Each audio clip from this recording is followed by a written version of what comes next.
Karibu tujifunze pamoja, kesha la asubuhi. Leo Jumatano, Mei 6, 2026. Tunajifunza somo linalosema, wakili aliyevikwa asili yetu.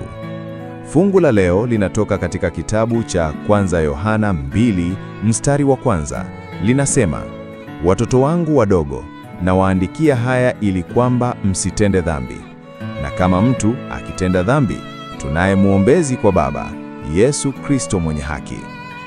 Ahadi na ruzuku za Mungu kwa niaba yetu hazina kikomo. Kiti cha enzi cha neema kinakaliwa na yule ambaye anaruhusu tumwite Baba. Ameweka madhabahuni pake wakili aliyevikwa asili yetu. Kama mwombezi, kazi ya Kristo ni kututambulisha kwa Mungu kuwa wana na binti zake. Anawaombea wale wanaompokea. Kwa damu yake mwenyewe amelipa fidia yao.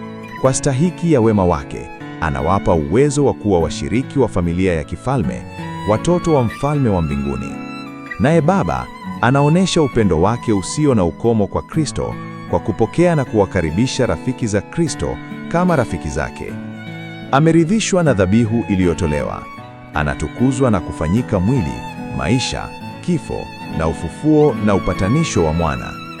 Katika jina la Yesu, maombi yetu yanapanda kwa Baba. Anaomba kwa niaba yetu, naye Baba huziweka wazi hazina zote za neema yake kwa ajili yetu kujitwalia, kwa ajili yetu kuzifurahia na kuwapatia wengine. Naam, Kristo amekuwa njia ya maombi kati ya mwanadamu na Mungu, lakini amekuwa pia njia ya baraka kati ya Mungu na mwanadamu.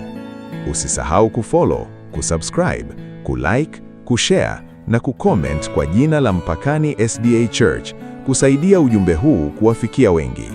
Uwe na tafakari njema.